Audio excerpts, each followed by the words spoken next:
नमस्कार।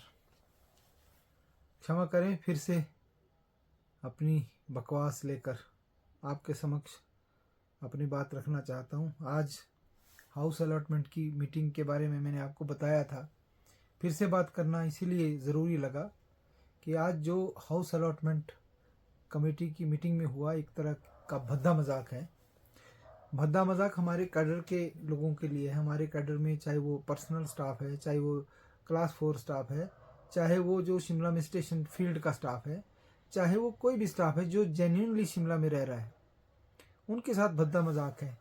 इसमें जो स्टेट ऑफिस हमारा है वो मनमानी कर रहा है, जो हमारे चेयरमैन साहब है वो भी बात नहीं मान रहे।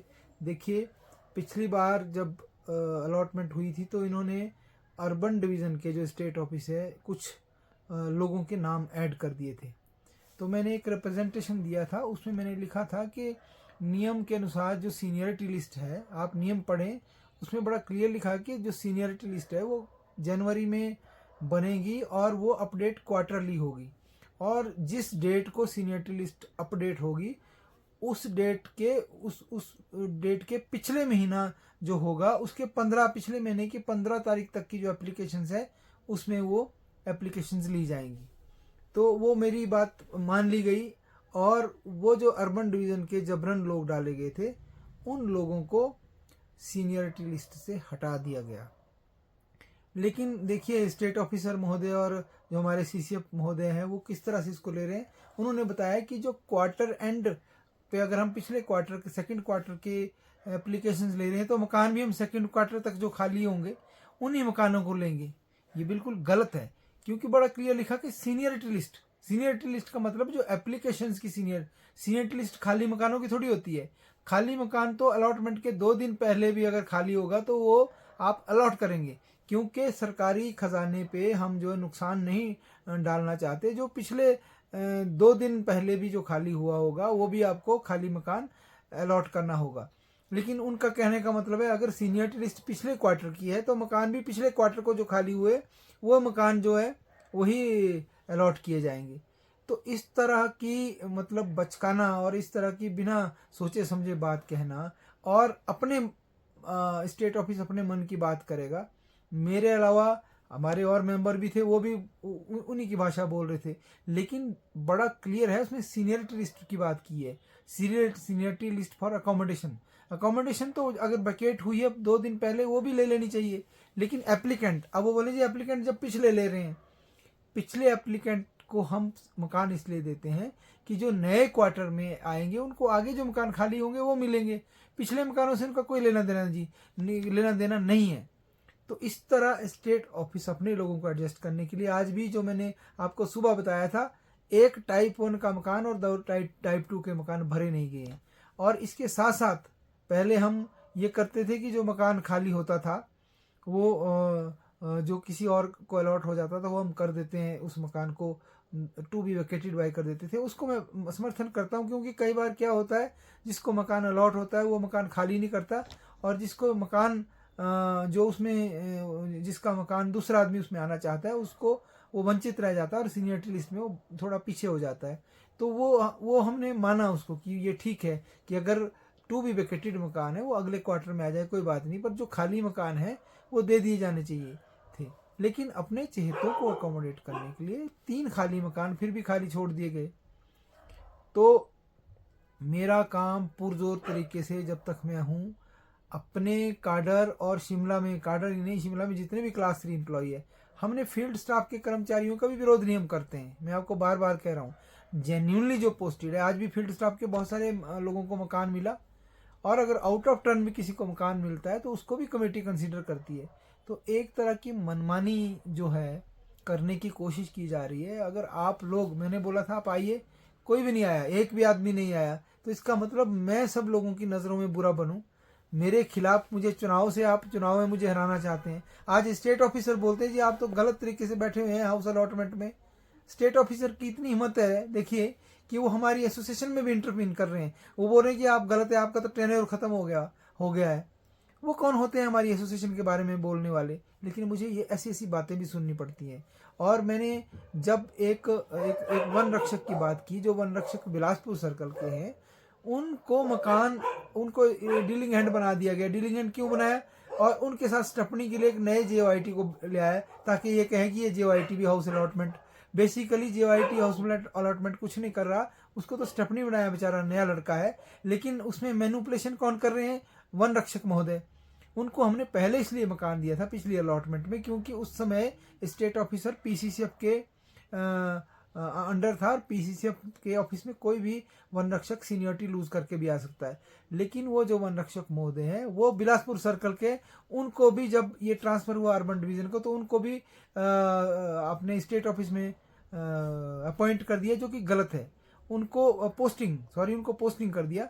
उनको वापस रिपेट्रेट बिलासपुर सर्कल में किया जाना चाहिए। अब बताइए कि बिलासपुर सर्कल के फील्ड स्टाफ को यहाँ गलत तरीके से पोस्ट करके उनको मकान दिया जाना गलत प्रथाओं का चलन है कि नहीं? इसी तरह एक डिप्टी रेंजर महोदय जो यहाँ से 10-15 किलोमीटर दूर प्रमोट है, वो हॉफ महोदय के पास भी सिफारिश लगा रहे हैं। आप बताइए, जो डिप्टी रेंजर यहाँ से दूसरे ब्लॉक में पोस्टेड है, 10 किलोमीटर दूर है, उसके लिए ईयर मार्क्ड मकान भी वहाँ नहीं है, तो वो यहाँ कैसे मकान दे? वहाँ पर वो किराए पे रहे, क्योंकि जो ब्लॉक है, अगर ब्लॉक अफसर ब्लॉक में नहीं होगा तो कैसे अपने ब्लॉक का काम करेगा वो? मैंने उसका आपत्ति की, उसके लिए भी मकान रिजर्व रखने की बात कही गई। तो इस तरह की धांधलियां अंदर चल रही हैं। मैं आपसे आग्रह करता हूं, आपको अगर मैं पसंद नहीं हूं, आप लोग आगे आइए, आप रिप्रेजेंटेटिव बनिए, लेकिन इन प्रथाओं को रोकना होगा। हॉप महोदय को ये बता के समझाया जा रहा है कि मैं जो है हाउस अलॉटमेंट में फील्ड स्टाफ को मकान नहीं देना चाहता। आज 4-5 फील्ड स्टाफ के लोगों को मकान दिए, अगर वो जेन्युइनली पोस्टेड है यहाँ। तो इस तरह की धांधलियां अगर स्टेट ऑफिस करेगा, हमने तो, मैं कल हॉप महोदय से मिलने जा रहा हूँ। शिमला के लोगों से फिर आग्रह करता हूँ मैं, आप कल मुझे 11 बजे मिलिए ऊपर, हम हॉप महोदय के सामने वस्तु स्थिति रखेंगे। आप लोगों को अगर चिंता नहीं है, आपको मकान नहीं चाहिए, तो मुझे तो मकान मिला हुआ है। मेरे खिलाफ आप लोग RTI भी मांग रहे हैं, हमारे जो मित्र है RTI में मांग रहे हैं कि मैंने तो ये काम कराया हुआ है, वो काम कराया है। ये आपको अपने अध्यक्ष पे भरोसा है? मैं आपके लिए लड़ रहा हूँ, मैं आपके लिए लड़ाई कर रहा हूँ, और इस तरह के अधिकारी लोग भी मेरे खिलाफ हैं, मेरे लोग भी मेरे खिलाफ हैं, और जो लोग फील्ड के लोग भी मेरे खिलाफ कर दिए जाते हैं। मैं निष्पक्ष तरीके से बात करता हूँ। जो वन रक्षक डीलिंग हैंड बना दिए गए, अर्बन के लोगों ने काम करने से मना कर दिया, और फिर बोलते हैं कि फील्ड का स्टाफ दफ्तर में आ रहा है। जब हमारे आदमी बोलेंगे हम काम, हमारे पास तो बहुत बोझ है, अर्बन डिवीजन में कितना बोझ है, तो फिर तो आप बताइए कि फिर किस तरह से हम रोकेंगे इन प्रथाओं को, और इन लोगों को कैसे आने से रोकेंगे? जो वो वन रक्षक महोदय वो जेंटलमैन है वो, लेकिन जहाँ नियम की बात आती है, नियमों को ताक में रख के किसी को भी हम जो जेंटलमैन के नाते मकान नहीं देंगे। मैंने कड़ा विरोध किया, उस विरोध में कोई भी सख्ती से नहीं बोला कोई सदस्य, तो अब इसका मतलब मैं ही बुरा बन रहा हूँ ना। तो मुझे, अगर आपको लगता है कि इस तरह की अलॉटमेंट में आप मुझे मेंबर बना के अकेला छोड़ना चाहते हैं और आप मेरा साथ नहीं देते, आज मेरे बुलाने पे भी आप नहीं आए, तो मैं नमस्कार करता हूँ। आप लोग इसको संभालिए, मुझे ज़रूरत नहीं है। अगर आपको अपने हक के लिए लड़ना नहीं है तो आप धांधलियाँ होने दीजिए। आने वाले समय में आपको ना मिनिस्ट्रियल स्टाफ दफ्तर में दिखेगा, ना जो जेन्युइनली पोस्टेड है, फील्ड के लोग इसमें कब्जा जमाए बैठे होंगे, जो 10-10, 15-15 किलोमीटर बीटों में होंगे। पहले भी ऐसा हुआ है कि 20 किलोमीटर दूर वाले को मकान मिल गया, और यहाँ जो लोग 15-15 हज़ार, 20-20 हज़ार रुपये किराए देकर बाहर रह रहे हैं, वो लोग सामने नहीं आते। वो बोलते हैं जी हम सामने आते हैं, वो मेरा विरोध करने के लिए सामने आते हैं। और कई लोगों ने तो ये बता दिया कि सीनियरिटी लिस्ट से मैंने नाम हटा दिया उनका। आप बताइए, मुझे तो सीनियरिटी लिस्ट आज भी, मैं बहुत जल्दबाजी में ये सब कुछ हुआ।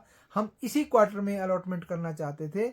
अलॉटमेंट ये अक्टूबर में कर रहे थे। मैंने ये कहा कि इस क्वार्टर में जो लोग एप्लीकेंट आ गए उनको मकान मिलेंगे, और नए लोगों को आगे मिलेंगे। तो उसमें भी इन्होंने 3 मकान रिजर्व रख दिए, जो बिल्कुल नियमों के खिलाफ है। तो इस तरह की धांधली के लिए मैं लड़ रहा हूँ, और आप कह रहे हैं कि आप साथ ही नहीं देंगे। तो अगर आपने साथ नहीं देना, आपको जो जेन्युइन लगता है आप उसको रखिए। मुझे दूसरे अधिकारी हमारे एक संगठन बोलते हैं कि हमारा कार्यकाल ही पूरा हो गया है। हमारी एसोसिएशन का जो, आप देखिए, किसी भी एसोसिएशन को 6 महीने तक एक्सटेंड हम कर सकते हैं, लेकिन हम इस महीने चुनाव कर रहे हैं, और जब तक हम किसी को, हमारे लोगों को आपत्ति नहीं है, एक अधिकारी हमारे पर उंगली करे आपके होते हुए, तो क्या फायदा मेरे अध्यक्ष होने का? और मैं सबके टारगेट में हूँ, सबकी नज़रों में बुरा मैं बन रहा हूँ, आपकी नज़रों में बुरा मैं हूँ। मुझे मेरे लोग बोल रहे कि मेरा नाम हटा दिया। मैं क्यों आपका नाम हटाऊंगा? मैं किसी आदमी का नाम क्यों हटाऊंगा? मैं तो लोगों को मकान देना चाहता हूँ। नाम उन्होंने हटाए, क्यों हटाए? कि जो चलिए उनका नाम हटाया, क्योंकि वो इस किसी कुछ लोगों के नाम हटे, अगर उन्होंने इस क्वार्टर में अप्लाई किया तो अगले में आ जाएगा। लेकिन जो मकान खाली हुए वो कभी नहीं हटते हैं, मकान से तो लॉस हो रहा है, लेकिन एप्लीकेंट जो है, जब हमारे पास एप्लीकेंट सफिशिएंट है तो खाली मकान उनको दिए जाएंगे। इसमें भी चालाकी, वो मेरा रूल मुझ पे फेंक रहे हैं और बोल रहे कि मैंने रूल दिखाया।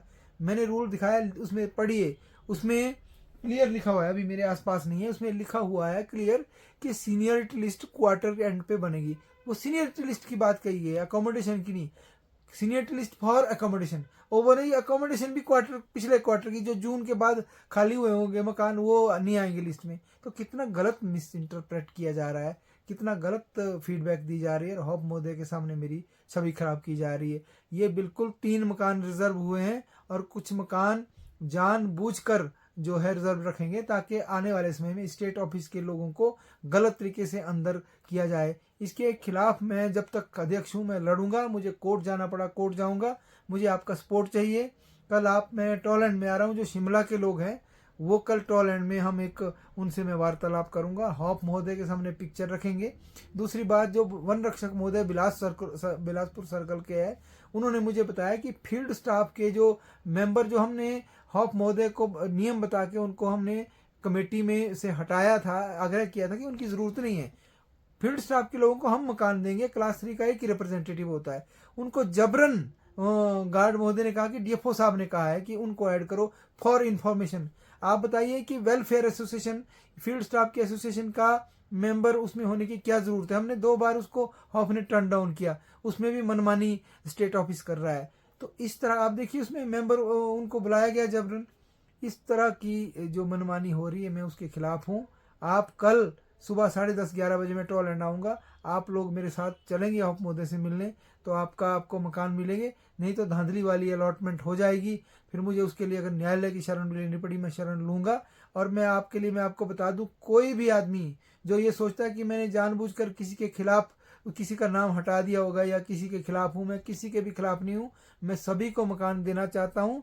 मैं अगर मेरा मत है, मैं मकान देने वाला कोई नहीं, ऑनरेबल चेयरमैन जो होते हैं वो उनकी डिस्क्रिप्शन होती है। लेकिन जहाँ तक मेरा पक्ष है, मैं सभी को, फील्ड को भी, आपको भी मकान देने के हक में हूँ। लेकिन मकान नियमों के आधार पर हो। उन लोगों का क्या होगा अदरवाइज, जो लोग कई सालों से मकान की राह देख रहे हैं, जो 15-15, 20-20 हज़ार किराया देकर बाहर रह रहे हैं, और जो लोग इस तरह से दूसरे सर्कलों से या बाहर के लोग आ रहे हैं, उनको 2 नंबर से मकान दिए जा रहे हैं।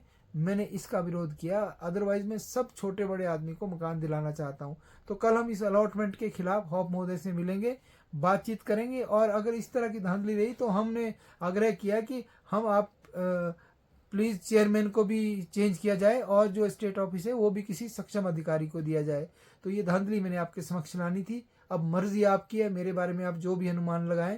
मैं सच के लिए लड़ रहा हूँ, मैं किसी के साथ पक्षपात नहीं करता। कोई मेरा अगर विरोधी भी है, अगर मान लीजिए वैचारिक मतभेद है किसी से, मैं उसको भी कभी भी मैंने उसके खिलाफ मैंने उसका विरोध नहीं किया। मैंने उसको भी नियम अनुसार, अगर मकान मिल रहा होगा, नियम अनुसार मकान देता हूँ। आउट ऑफ टर्न मकान देने की भी सिफारिश में करता हूँ। अगर आउट ऑफ टर्न भी हॉप महोदय का कोई आदेश आता है तो देयर इज़ अ रूल, हम अपने हॉप महोदय का भी आदर करते हैं। लेकिन अगर सारे मकान धांधली से देने, इस तरह करना है कि 3 मकान आपने खाली रख दिए, आज भी 3 मकान ये बताया कि पिछले क्वार्टर के, ऐसा नहीं होता है।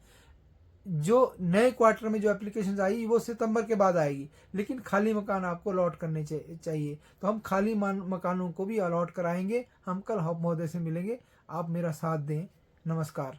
और मैं आपको उससे पहले एक बात मेरे दिमाग में, इससे पहले कि विदा लूँ या मैं इतना आपको बताऊं कि इतना स्ट्रेस में रहा हूँ, अभी मेरे सिर में दर्द हो रही है। मैं बहुत मतलब दबाव में महसूस करता हूँ जब अंदर मुझे आपके हक के लिए लड़ना पड़ता है। मैं अकेला बोलता हूँ, बाकी लोग जो है मैनिपुलेट करते हैं चीज़ों को, वो सबके साथ बनाने की कोशिश करते हैं। मैं आपके लिए चुन के आया हूँ।